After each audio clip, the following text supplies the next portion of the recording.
workers that build our country. Thank you very much to Gord, Jeff, Jamie, and most importantly, thanks to all you, the great workers who literally build our country, without whom I wouldn't have been able to drive here today. There are countless millions of people who rely on your important work that will never know that it was you that put the bridge under their vehicle or the concrete and cement in the walls of their apartment complex. You deserve a good life. You deserve the Canadian promise.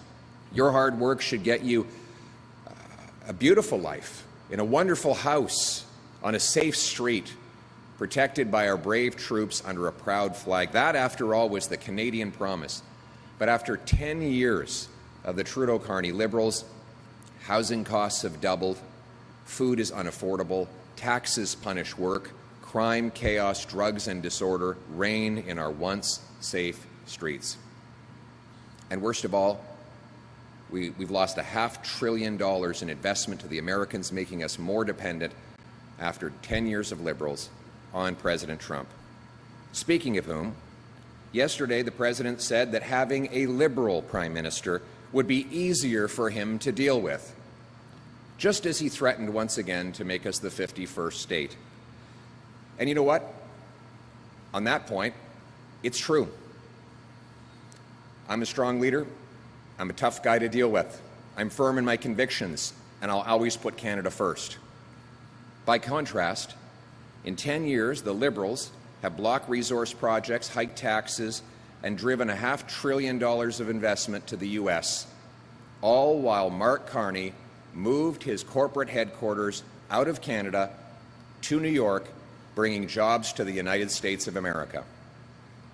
Mark Carney will back down, and his Liberal policies will keep Canada weak, just like Trump wants. Giving the Liberals a fourth term will only weaken our country and strengthen Donald Trump.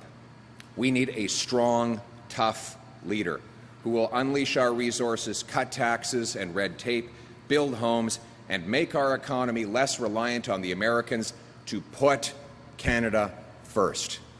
And that is why I'm here today.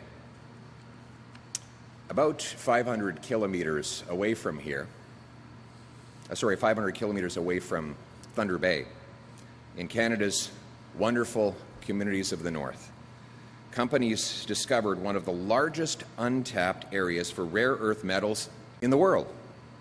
Buried just under their feet was tens of billions of dollars of chromite, cobalt, copper, nickel, gold, and countless other resources that the world is desperate for. It's called the Ring of Fire. It could make Canada very rich. It would be life-changing for Northern Ontario towns, galvanizing thousands of paychecks and modern infrastructure. It would help our First Nations become richer. It would boost our economy with billions of dollars, allowing us to become less dependent on the Americans after we start selling those resources overseas. And it would turn dollars for dictators into paychecks for our people. It would allow us to break our dependence on Beijing for batteries, turbines, solar panels, satellites. So you might be asking, we've known about this place for a long time. Why are there no shovels in the ground? Why are there no paychecks in workers' pockets? Well, the answer is the Liberals did everything they could to block this project. They have a keep-it-in-the-ground ideology. They have an anti-resource development policy in C69. They've been sitting on the permits for 5 years. The process was started by former Liberal Environment Minister Jonathan Wilkinson in February of 2020, about the time when Mark Carney became Justin Trudeau's economic advisor. After he did nothing for 3 years, then Trudeau moved him out and put Stephen Guilbeault in. Guilbeault is a radical environmentalist who's still in cabinet, and he blocked the project. In fact, he came out and said he doesn't want us building any more roads in Canada because he doesn't like cars. So finally, 2 years after that, the Liberals completed their work by creating yet another 2.5-year process that would only lead to another report that won't even decide whether or not the project can go ahead. That report will cost Canadian taxpayers and industry and will get nothing done. This in spite of the fact that the Ontario government is doing exactly the same report. So we have more bureaucrats busy doing paperwork instead of miners digging for minerals. So, after a decade of liberal keep-it-in-the-ground ideology, the Ring of Fire is on the brink of collapse, not to mention that Bill C-69, the liberal no new pipelines and resource law, is still in place, making it impossible to get anything approved. A decade has gone by where Canada has had the worst economic growth of all our competitors. The American per capita GDP has grown 40 times faster than Canada's. Investment is leaving our country and making America stronger. The liberal gatekeepers and red tape have devastated our country before Donald Trump's tariffs, and they are an existential threat after those tariffs. That's why I'm announcing today that my government will set a deadline of 6 months to green light permits for the Ring of Fire. We will unleash the production of chromite, cobalt, copper, nickel, platinum, and others. We will also commit $1 billion over 3 years to help the Ontario government build the highway to get there.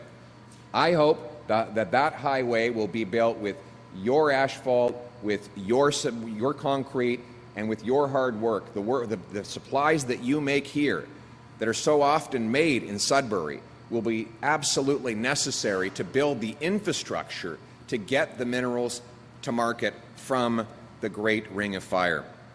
We will let companies investing in the Ring of Fire share some of their federal corporate tax with local First Nations to help lift them out of poverty. And many of those local First Nations are strong supporters of this project.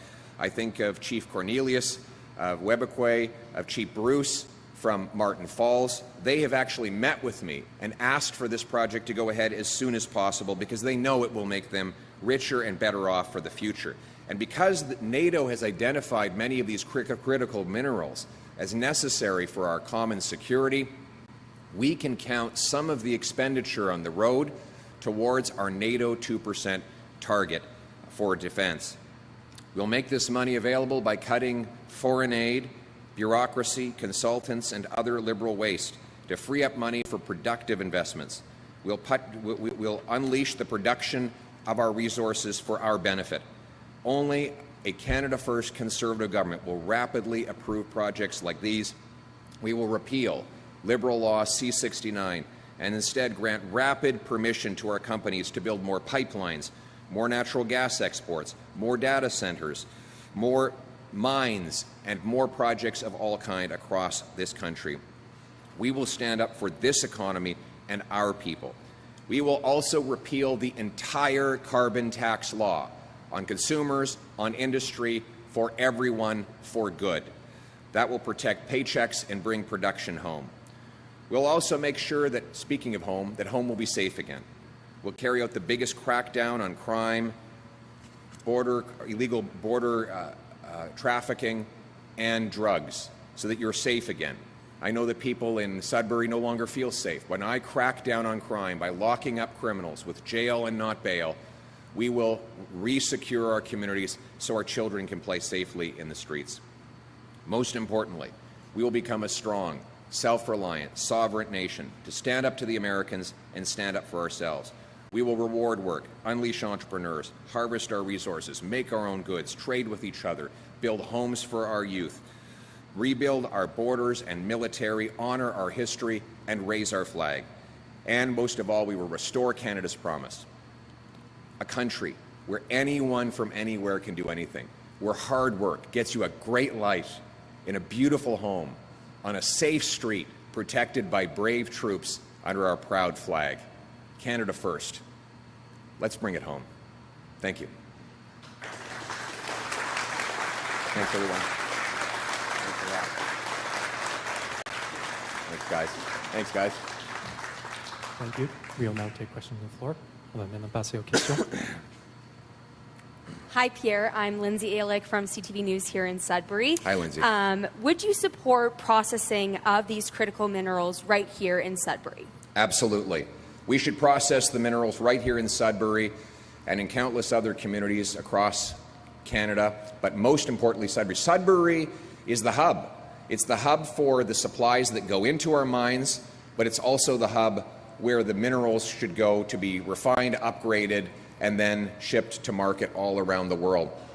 This is a place where we have the expertise, the workers, the financing, the population, the geography, and I can't wait. I think that it is going to bring billions of dollars through Sudbury. So my message to high school students, get started on a pre-apprenticeship. Start learning a trade.